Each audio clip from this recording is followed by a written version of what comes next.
தொழிலுக்கு வந்தனை செய்வோம், வீணுண்டு உறங்கோரை நிந்தனை செய்வோம்.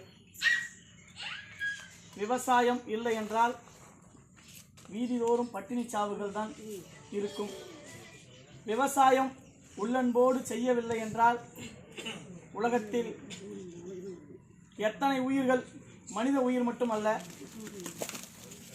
இன்னும் எத்தனை உயிர்கள் எல்லாம் மாண்டு போகும் என்பதை நாம் அறிவோம்.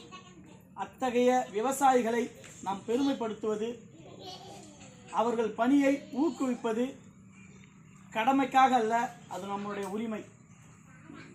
பெற்ற அம்மா அப்பாவை எப்படி நாம் நேசிப்போமோ, உற்றார் உறவினர்களை நாம் எப்படி நேசிப்போமோ, அதுபோல் உணவளித்தவர்களையும் நாம் நேசிக்க வேண்டும்.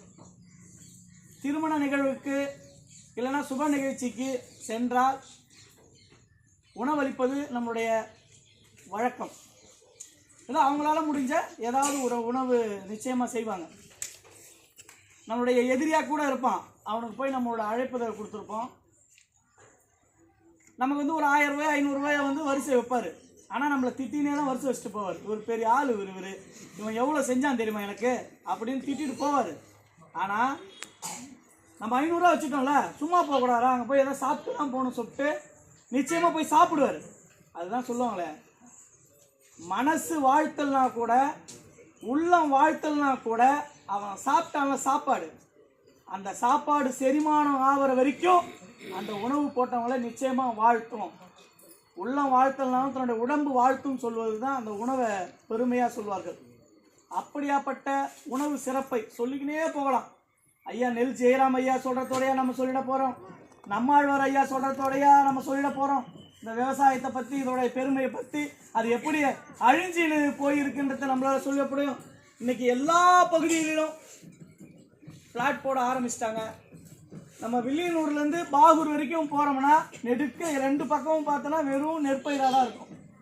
எப்படியாப்பட்ட கல்லஞ்சக்காரன் கூட ஒரு 2 நிமிஷம் அந்த வண்டியை கொஞ்சம் ஸ்லோவாக பண்ணிவிட்டு பொறுமையாக போவான். என்ன தெரியுமா, அதில் பட்ட காற்று நம்ம மேலே படாதா, அப்படியே கண்ணு 2ம் பச்சை பச்சைன்னு கண்ணு கட்டின தூரம் வரைக்கும் இருக்காதா.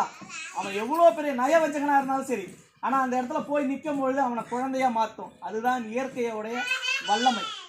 இன்னும் அண்ணா நிறையா சொன்னாங்க, ராஜானெல்லாம் இங்கே எண்ணற்ற பழமை வாய்ந்த விதைகள் எல்லாம் சொன்ன உடனே நான் அப்புறம் நமக்கு என்ன தெரியும், நம்மளுடைய முன்னோர் நம்ம தாத்தா பாட்டிகிட்ட போய் கேட்டால் அவங்களுக்கு தெரியுமா, இதெல்லாம் ஒன்றும் வாய்ப்பு இல்லை.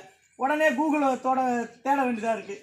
இந்த அரிசி என்ன சொல்லுது, இந்த பருப்பு என்ன சொல்லுது, நெல்லுனா என்ன சொல்கிறாங்க, நெல் எப்போ கண்டுபிடிச்சாங்க, எத்தனை வருஷத்துக்கு முன்னாடி நெல் உற்பத்தி ஆச்சு. ஆமாம், 10,000 ஆண்டுகளுக்கு முன்பே நெல் உற்பத்தி ஆகிட்டுன்னு சொல்கிறாங்க. ஒரு மனுஷன் 100 வருஷம் வாழத்தே பெரிய விஷயம். ஆனால் அந்த நெல்லை போய் தேடி பார்த்தோம்னா 10,000 ஆண்டுகளுக்கு முன்பே நெல் விதை உற்பத்தி ஆகிட்டுன்னு சொல்கிறாங்க.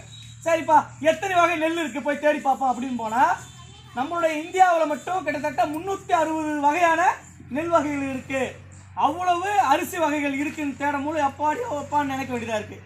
சரி, அப்படி சொல்கிறாருல்ல அண்ணன், ஏதோ இரும்பு அரிசின்னு சொல்கிறாரு, காது அரிசின்னு சொல்கிறாங்க, சம்பா அரிசின்னு சொல்கிறாங்க, இருமுடி அரிசின்னு சொல்கிறாங்க. என்னதான் அப்படின்னு போய் தேடி பார்ப்போம். அதையும் போய் தேடி பார்த்தா இன்னைக்கு எண்ணற்ற மக்களுக்கு அதிகமான நோய் விரைவாக வரக்கூடியது பக்கவாதம், கை கால் ஈர்த்துக்கிறதுன்னு சொல்கிறாங்க பாரு. வேலை செஞ்சுனே இருப்பான், டக்குன்னு பார்த்தோன்னா கை இப்படி குறக்கல் வாங்குற மாதிரி ஆகிடும். இன்னைக்கு எண்ணற்ற நபர்களுக்கு அந்த நோய் அதிகமாக இருக்குது. சர்க்கரை நோய் இல்லாத நபரே இல்லை.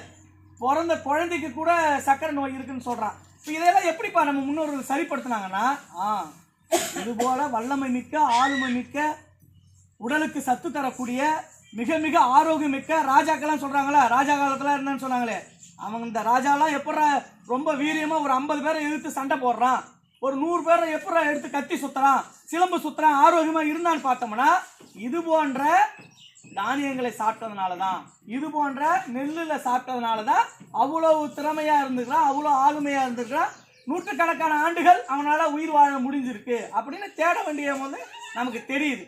இன்னொரு விஷயம், இன்னைக்கு நம்ம என்ன செஞ்சாலும் அடுத்தவங்களை தேட வைக்கிறோம்ல, என்னென்னமோ அரிசி சொல்கிறான்பா, அதை போய் என்னதான் தேடி பார்ப்பேன்னு சொல்கிறான்ல, அந்த வகை. ஆனால் இன்னைக்கு காட்சி பொருளாக பெரிய பெரிய கடைகளில் இந்த அரிசிலாம் இப்போ வந்து போச்சு. அது விலை வேணால் அதிகமாக இருக்கலாம், 200 ரூபா இருக்கலாம், 250 ரூபா இருக்கலாம். ஆனால் இதோடைய உண்மை தன்மை தெரிஞ்சு போச்சு. அமெரிக்காவில் பிரெட்டு பண்ண சாப்பிட்றான், சரி நம்மளும் இங்கே சாப்பிடுவேன்னு சொல்லிட்டு நம்மால் நிறைய பேர் இப்போ உற்பத்தி ஆகிட்டான்.